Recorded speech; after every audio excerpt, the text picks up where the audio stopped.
Now, no fewer than 450 golfers from about 5 African countries are set to battle for honors in the 26th editions of the IBB Amateur Ladies Open in Abuja. The tournament is scheduled from February 12th to February 16th at the IBB International Golf and Country Club, Abuja.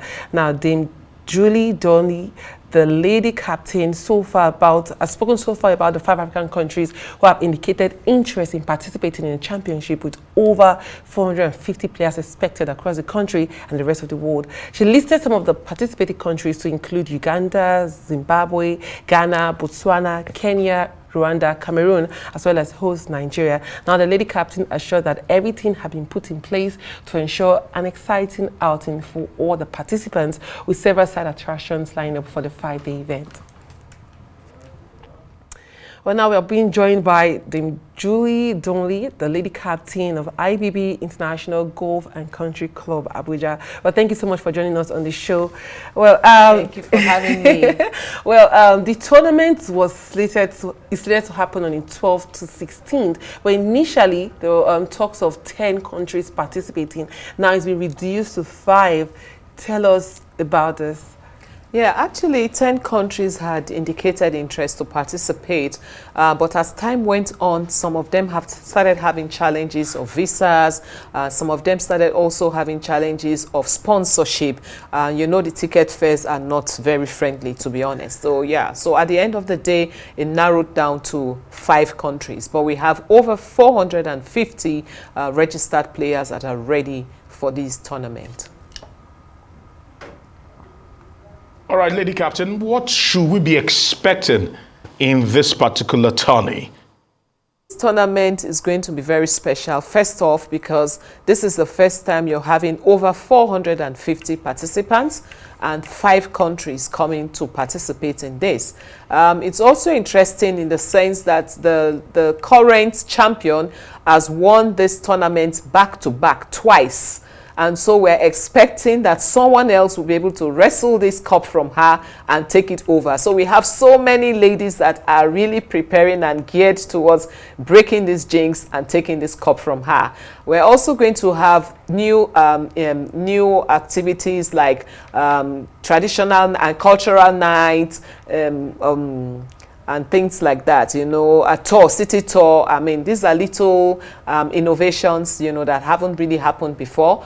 So they're, of course, expecting to enjoy it, as well as a Valentine night too, because funny enough, it starts really on Valentine's Day. That is when the ladies will be playing on the 14th. So it's just going to be a love-filled tournament. And so many consider golf as an elite sport, and looking at this tournament and trying to make it a lot more accepted in Nigeria, would you say it is really an elite sport? No, I do not agree with that, because you see, you need to cut your coat according to your size, in the sense that, for example, you have different categories of apparels, you have different categories of golf kits, you know, and all of that. So you buy the one that suits you. I can use one of maybe $20 million. Someone else can use one of $1,000. Someone else can use one of 100,000 naira. You know, so it's affordable. There's, for every class, there is something to use. You have the apparel to wear. You have the kits to use. So it's anyone can play golf. You go to the club that you can afford to pay for. There are different golf clubs scattered across Nigeria. So there's a club that you can afford to play in or to be a member of. Well, thank you for that correction. Yeah, thank you. All right, okay, speaking about the club, talk to us about what has been the high point of your tenure as lady captain. I would say my tenure came in with, because it's still ongoing, with a lot of innovations. There were so many tournaments that hadn't taken place before, like the Veterans Invitational that was introduced. There's so many tournaments, you know, and then we did it with a difference. The kitty as well, the award-winning kitty, that is a kitty that takes place every Thursday of the week. It has become so popular that we have as many as 190 to 200 players playing every Thursday as though it were a tournament, People actually look forward to that kitty and travel from far and wide to attend that kitty. We've made it so interesting. We introduced music, we introduced dance, we introduced nice snacks, drinks, and things like that. We just made it so much fun, and a lot of people are looking forward to it. Then, of course, we had a legacy project, as we called it. We ensured that we had a legacy project.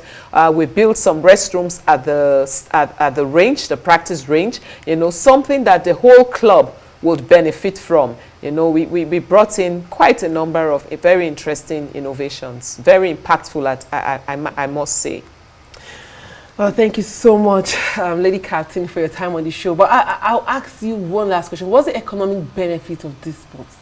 The economic benefits to Abuja, to the FCT, where this tournament is taking place, is the fact that we are going to be having people come from different countries. Of course, they are going to be spending dollars. They are going to be bringing dollars, to spend here. We have hotel accommodations. We're going to have so many people in hotels. So the hotels are going to be smiling. The transporters, the Ubers, and the rest of them are going to be smiling as well. The food vendors are going to be smiling because they are going to be feeding about 500 people on a daily basis for 4 days. Those who have things to sell are going to be smiling because everybody wants to buy something to take back with them. So it's very beneficial economically to the economy of Nigeria as a whole and to FCT in particular.